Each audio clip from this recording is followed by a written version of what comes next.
What's up, y'all? It's Chris. Here to give my predictions for Chris Arreola versus Vitali Klitschko. Some brief thoughts on Marquez Mayweather. First off, don't get it twisted. That's not sweat on my shirt. It's water.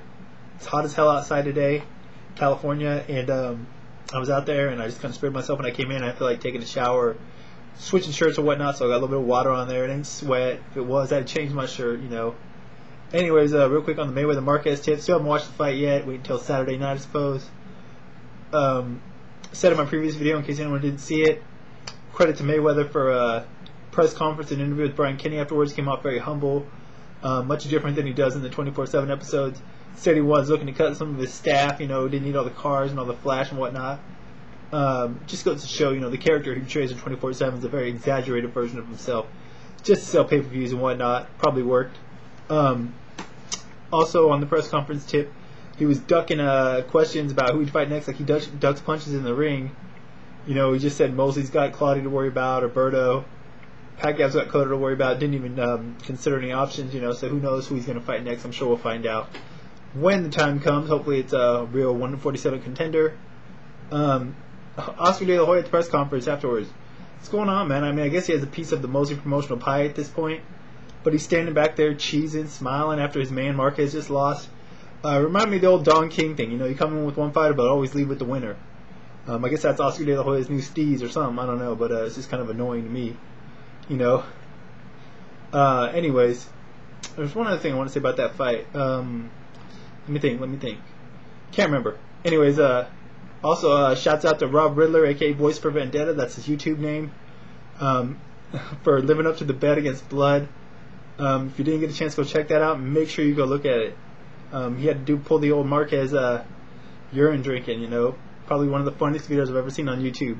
It has nothing to do with the fact that I know who the guy is. It's just hilarious.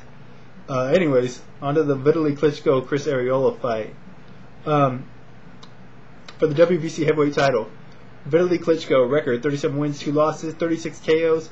Man, hard to believe he only has one win, not by KO. Dude stands in 6'7.5" with 80-inch reach. He's up to 38 years old now. Chris Arreola, 27 wins, 0 defeats. Obviously, he's undefeated. 24 KOs. Stands in at 6'4" with a 77-inch reach. 10 years younger at 28. Vitali's coming off back-to-back TKOs over Gomez and Sam Peter. Peter retired in the corner, but it's basically a TKO. The fight was stopped based on the accumulation of damage that Klitschko had put on him. You know, Gomez pretty much quit too for the most part. I mean, granted, he got knocked down, but I think he could have got up. I think he just was looking for a way out at that point. You know, he looked great in those fights, his 2 comeback fights. But to be honest, Peter put up absolutely no opposition. Not to say he didn't try, but yeah, he had no opposition at all that night. Vitali just teed him off all night with jabs and 1-2 combinations. So I can't really base too much off that fight. In fact, that Vitali looked good coming off a 2.5-year plus retirement. As for the Gomez fight, once again, completely one-sided. I don't think Gomez... He used to be a cruiserweight champ. He's not a true heavyweight, you know. I mean, maybe he is, but he's skilled. But he offered absolutely no real threat to Vitali as well. But credit to Vitali, he did look very dominant in both those fights regardless. As for Chris Arreola, he's coming off back-to-back KO wins over Jamil McCline in the 4th round and Travis Walker in the 3rd. Looked good in those fights. Well, they were exciting fights. Problem is, he got stunned briefly in the McCline fight, and he got dropped more than once in the Walker fight. Doesn't bode well for fighting a big man like Klitschko, who has a lot more power than both those guys, and just is a lot better fighter than both those guys, in all honesty. Vitali's only 2 losses are to Lennox Lewis and Chris Bird. The Lewis loss, people still dispute it to this day. You know, the ref stopped it after that horrible cut. He was doing good early in the fight. Doesn't really hold any bearing to this fight because it was so long ago. Chris Bird fight, his first loss, he quit. I guess he tore his rotator cuff in the fight. Otherwise, he would have won if he would have went to the decision. I think a lot of people question his heart after that fight, but I think in the Lewis fight and since, he's kind of proven, you know, there's no need to question him. You know, he seems to have a little more courage in there than his brother Vladimir. No disrespect to Vladimir, but he just seems to be more of a fighter. You know, he seems to be willing to mix it up more than his brother is. As for Chris, you know, young, hungry, and literally, I mean, obviously the guy eats a lot outside the ring. In between fights, he's been known to get out of shape and whatnot. Hasn't come in at the best weights when he should have at certain fights. You know, hopefully that's not the case here. If it is, he's going to be in big trouble. You know, he's got a good knockout punch, works good to the body. He's got pretty good speed for a big man. Obviously, he's got the speed advantage. I don't think he has a power advantage here. He's got the youth advantage for what that's worth. Cardio, hard to say. I haven't really seen him go too deep in a fight. Klitschko's never really been tested too much where cardio was concerned. I mean, the dude's got 36 KOs, you know, but he went late in his last fight, 9 rounds. Didn't look to be slowing down at all. So, basically, it comes down to styles make fights, in my opinion. Vitali Klitschko's just a bigger fighter. He's just going to use that jab and that 1-2. The problem with Chris is the guy's easy to hit. We saw that in the fights against both McCline and particularly Walker. And Vitali's a much better fighter, as I stated previously. You know, the guy's one of the top 2 heavyweights in the world right now, regardless of what you think of the current state of the heavyweight division. Chris, you know, I know he's going to give it his all, and he's probably going to come out early and really look to test Vitali, really put the pressure on him, you know, try to test his chin, try to test his heart, see if Vitali might, you know, just being an older fighter, and he used to have was injury prone in the past in between fights. See if he could break him, maybe mentally or physically.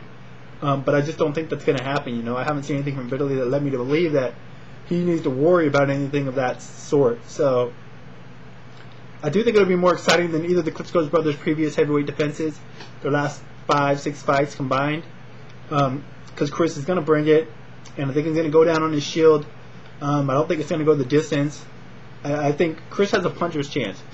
You know, they always say you got a puncher's chance. I think he has a puncher's chance, but I just don't think he's going to be able to catch Klitschko. I think Klitschko might try to fight cautiously early, keep Chris back at a distance, and once he's established his range and whatnot, and maybe Chris slows down after the first couple of rounds, really look to establish his jab and his 1-2.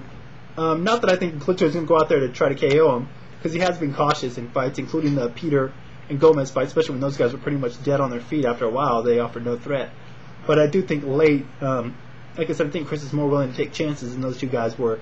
He's not going to go out there and just go through the motions, win or lose, in my opinion. So I do think Chris is going to give the best account of himself that he can. Hopefully he's in the best shape possible. But I just don't think it's going to be enough. You know, I honestly don't think at any point in his career he would be able to challenge Vitali, just because I think Vitali's a better fighter. No disrespect to Chris. I mean, I really like the guy. He's an affable guy. We've had him on the radio show before. Very entertaining fighter. You know, it would be nice to see him to win, you know, just because it'd be the first Mexican heavyweight in history, you know. So it'd be nice to see history made, you know. If he does win, it will be history in the making. But I just don't see it happening here. Maybe later in his career, but just not against Vitali Klitschko at this point. So I'm going to go with the Vitali Klitschko late TKO, probably between rounds 8 and 10. If it happens sooner, I won't be surprised in all honesty. But I expect a pretty good fight. You know, I'll probably be back on Sunday to give my thoughts afterwards. Don't forget to check out the website, the WillBeBloodFightShow.com, and the radio show every Thursday, 5 o'clock West Coast time, 8 o'clock East Coast time. I'll put a link over here in the information part of the screen. As always, probably back on Sunday to talk about this fight and my thoughts on Mayweather Marquez. But until then, y'all, I am out.